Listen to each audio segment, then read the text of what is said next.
Hello friends. तो आज हम स्टार्ट करेंगे अपना 192 ए सेक्शन। तो हमारा हमने टैक्स ऑडिट में हमने 43 पॉइंट्स बताए थे आपको कि टीडीएस के हमने कि टीडीएस हमें आपको चेक करना पड़ेगा।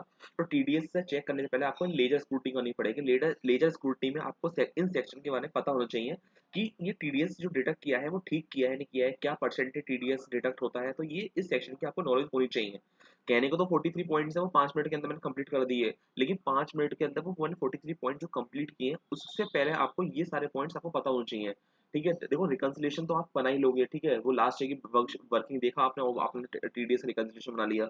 लेकिन आप जब लेजर स्क्रूटनी करोगे तो आपको ये पता तो होना चाहिए कि ये जो टैली उसने कंप्लीट बनाई है, जो सॉफ्टवेयर जो भी यूज करे हैं उसने अकाउंटिंग के लिए, कि क्या वो ठीक किया है नहीं किया है। तो उस सेक्शन तो आपको इस सेक्शन की नॉलेज होनी चाहिए।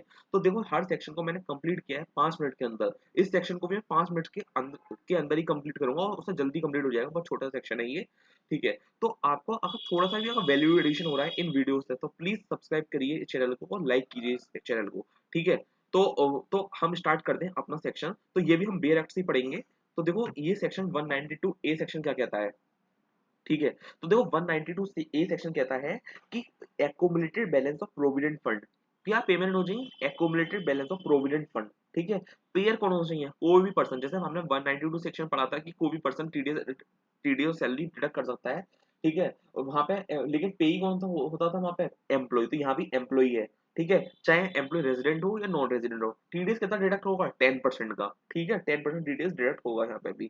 ठीक है, लेकिन याद रखना TDS required to be deduct only at the time of payment. जब हम पेमेंट करेंगे ना पीएफ का जो एम्प्लॉय को, तभी वो टीडीएस डिडक्ट होगा। ठीक है, और कभी भी टीडीएस डिडक्ट नहीं होगा अगर पीएफ की अमाउंट है 50,000 से कम। ठीक है, no need to deduct TDS if agreed amount of payment is less than 50,000। तो बस यही लिखा हुआ है कि देखो ईपीएफ अमाउंट होनी चाहिए, पीएफ होनी चाहिए, एनी पर्सन होनी चाहिए, पे टू एम्प्लॉय का होना चाहिए, टीडीएस डिडक्ट होगा 10% का, और कोई भी डिडक्ट नहीं होगा टीडीएस जब अगर पे का अमाउंट पे कराया उसने लेस देन 50,000 रुपीज। ठीक है, तो ये सेक्शन हमारा कंप्लीट होता है 192 ए सेक्शन। तो प्लीज इस चैनल को सब्सक्राइब कीजिए। मिलते हैं नेक्स्ट वीडियो में।